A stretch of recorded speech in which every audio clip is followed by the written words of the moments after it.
Le Seigneur soit avec vous. Et avec votre esprit. Évangile de Jésus-Christ selon saint Luc.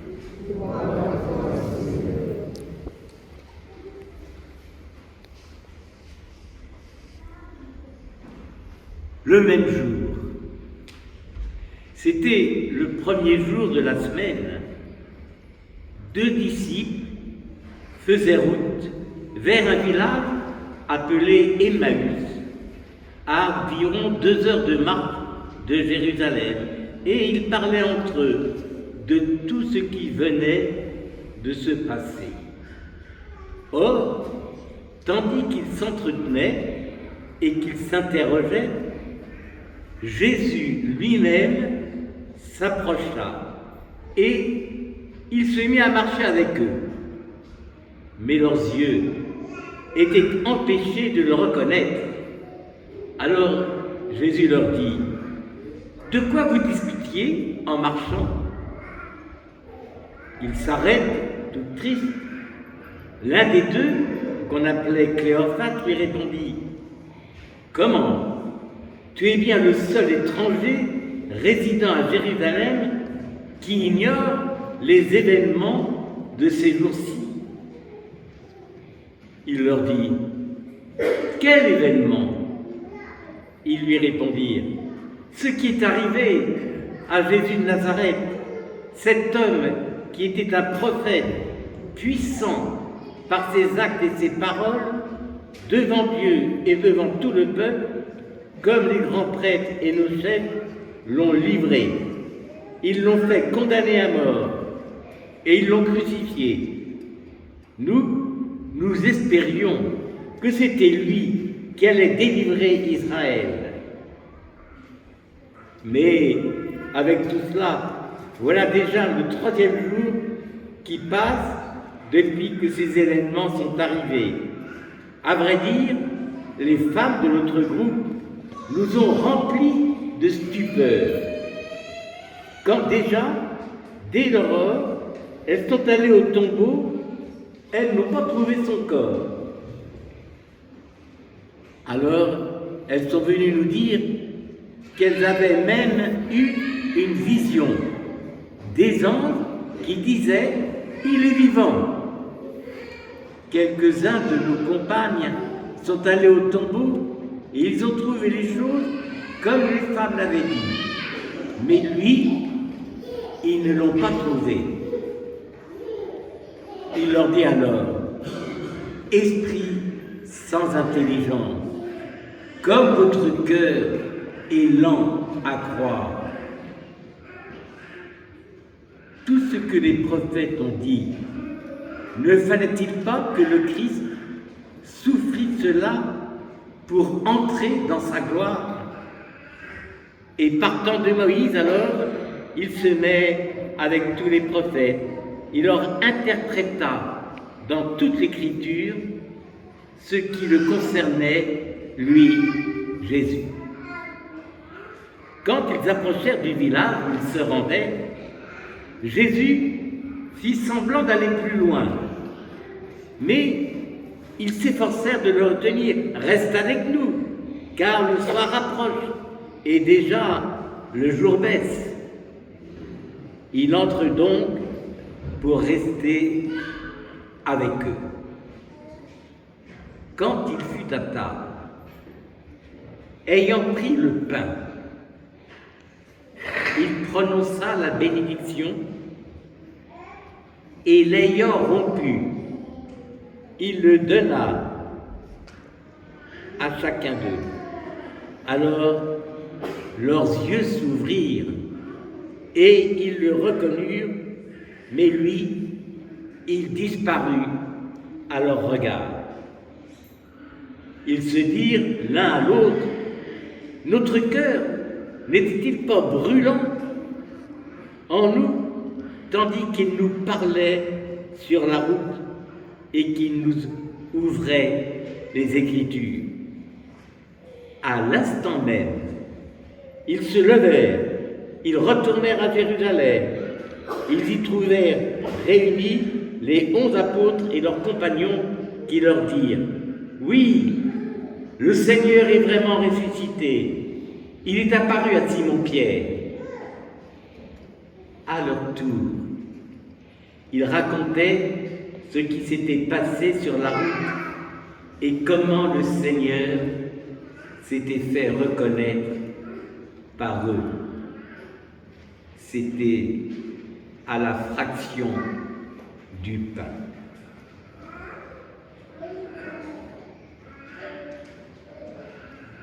Acclamons la parole de Dieu. Louange à toi, Seigneur.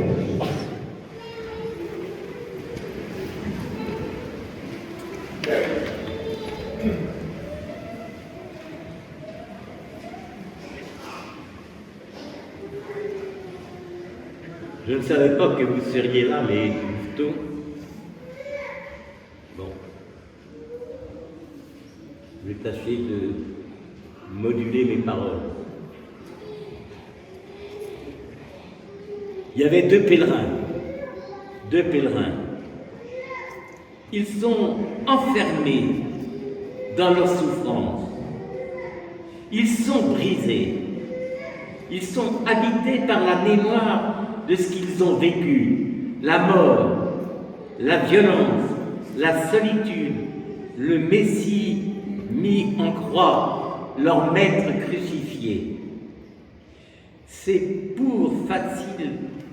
pas facile, car l'expérience du Christ faite dans notre vie n'abolit rien de la dureté du monde.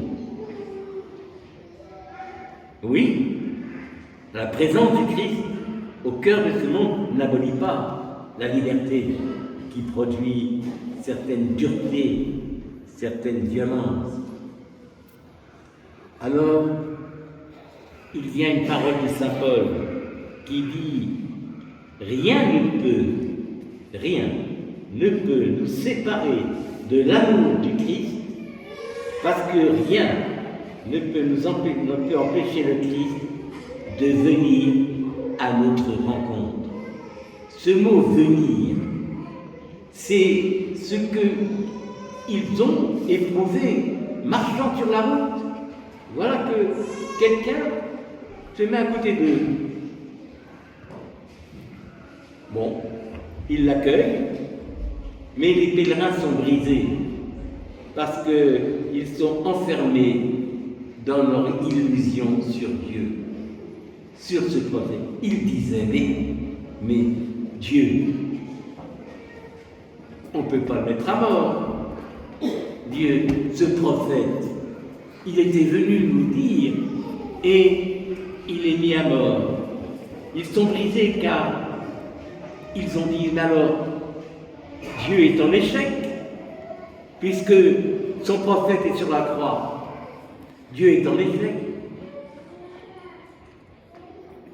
Mon Père, pourquoi ça m'arrive? Pourquoi? Qu'est-ce que fait Dieu?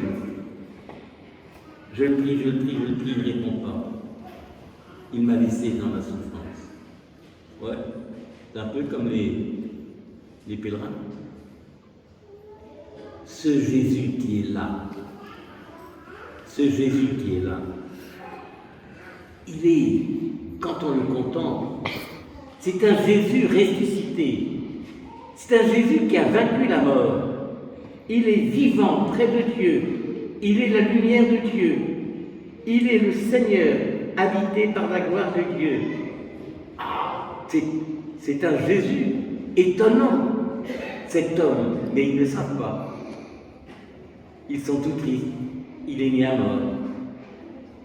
Il y a là la manifestation absolue de l'ouverture de Dieu aux hommes, c'est-à-dire la liberté dans son humanité ressuscitée, la liberté de venir s'ouvrir à nous, de venir à notre rencontre. C'est pas mal, un Dieu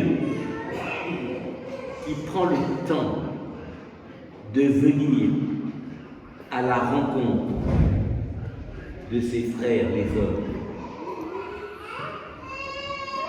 les apôtres, les pèlerins disent, nous espérions qu'il allait nous délivrer à Jérusalem, qu'il serait avec nous tous les jours. Et voilà que c'est un échec. Tout est fini. Ils l'ont crucifié. Alors, une question. Et nous, sur nos routes, frères et sœurs, nous, quel cas que nous ayons, nous, frères et sœurs, comment faisons-nous l'expérience du Christ? À quoi cette expérience nous engage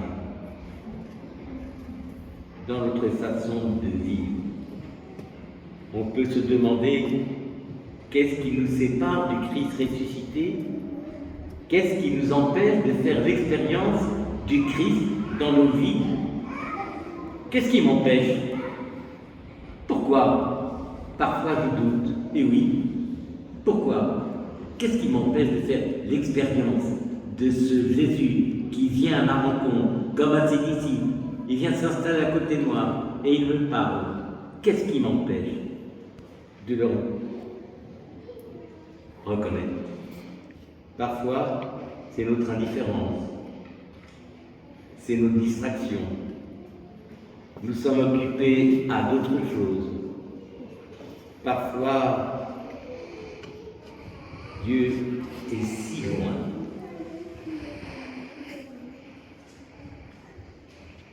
Si loin. Et voilà que ses disciples, tout bouleversés, dans les ténèbres, le soir tombe, et ils disent à cet étranger à côté d'eux, qui leur a parlé à travers la Bible, il leur dit, vous savez, regardez ce passage-là, c'est moi. Oh, regardez comment cette parole de Dieu est faite pour m'accueillir, moi.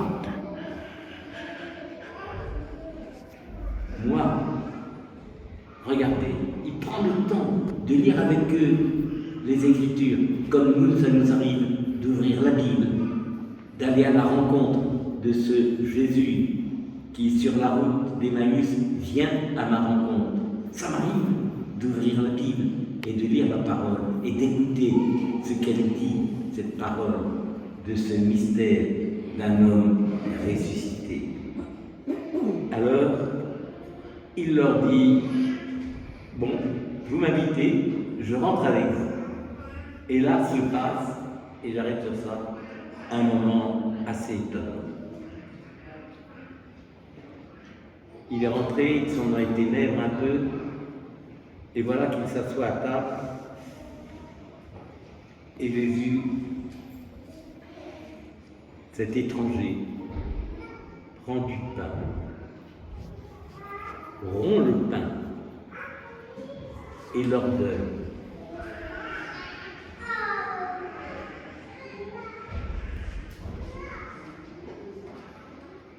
Nous sommes, frères et sœurs, dans le moment de ce que nous sommes ensemble ce matin.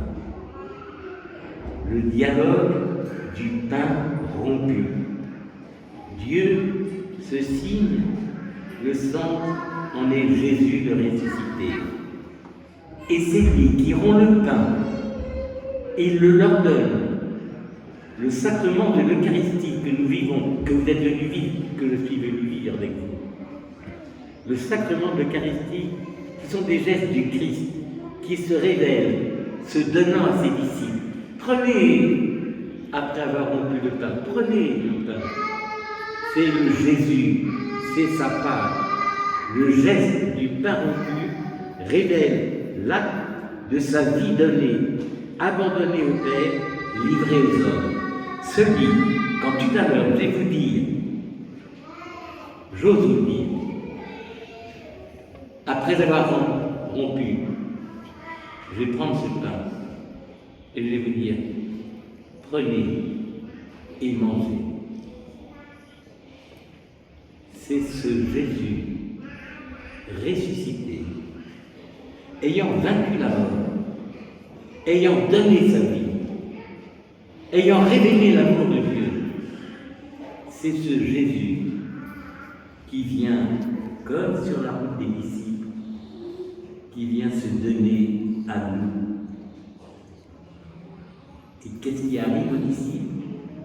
Ils prennent le pain, ils s'en vont et ils vont dire, il est ressuscité. Eh bien, frères et sœurs, vous vous en rendez compte? Nous nous en rendons compte. Qu'est-ce que nous sommes en train de vivre? Qu'est-ce que c'est tout à l'heure quand on va entendre cette parole? Prenez et mangez, c'est ma vie que je donne pour vous, pour qu'à votre tour, vous aimiez comme je vous aime.